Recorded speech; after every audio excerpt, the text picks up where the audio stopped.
So we're going to do something which was certainly new to me when I started this project, in that we're going to try and register a key being pressed on the keyboard.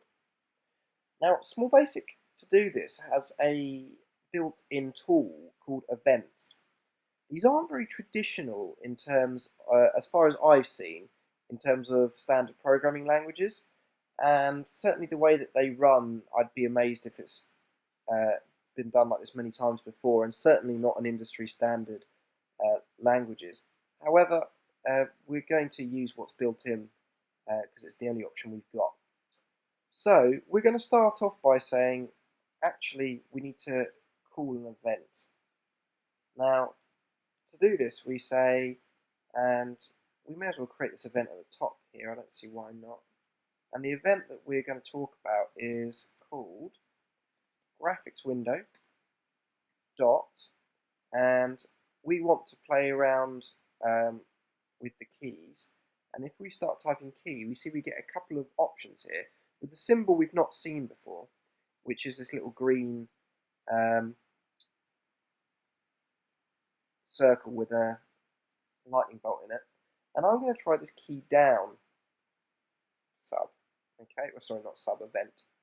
And the way that events work are, you don't actually need to be checking for something all the while through a while loop, like traditional languages that I've played with so far.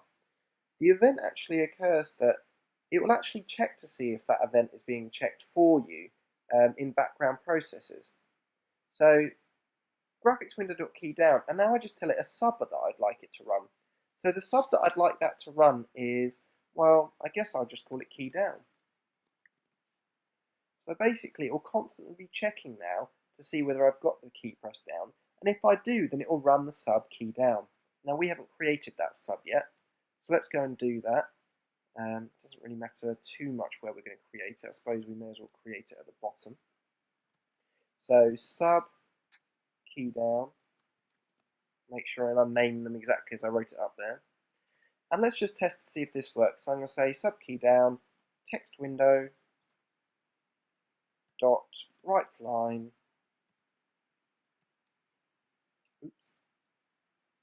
text window, dot right line, and we'll just write the classic hello world. This right line tool I often use just as a little bit of a test to see if things are working. So just end that sub, and I'm hoping that when I press any key, it's not specific, just any key, then it will register hello world to a text window instead of the graphics window.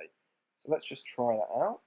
So the game's running, and if I hit the spacebar, sure enough, it came up saying hello world.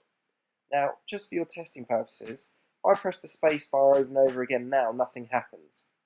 If I do move the text window over here and then click back into the graphics window and now start pressing the spacebar, it registers every time I press it.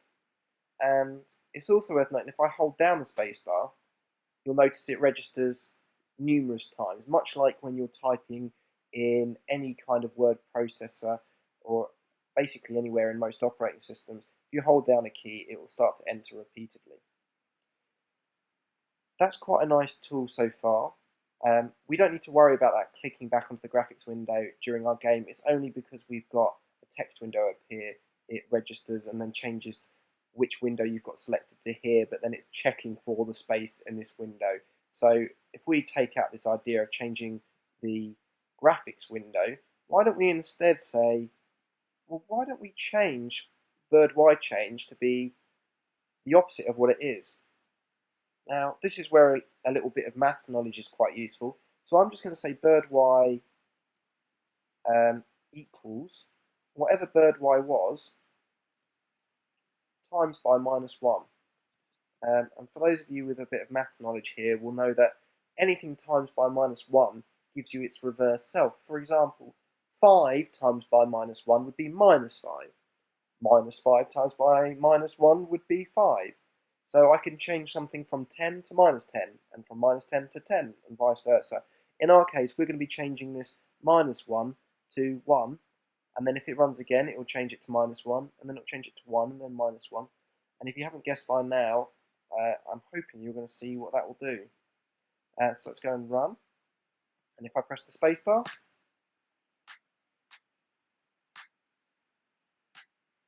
so that's definitely not working. So what mistake have I done here? I'm changing bird Y, and I need to change what we're changing bird Y by. Simple mistake there. So I need to change bird Y, change.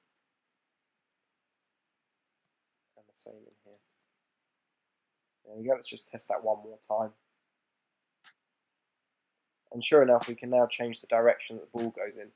In fact, this could be a game in itself, I guess. Trying to get it through the different spaces.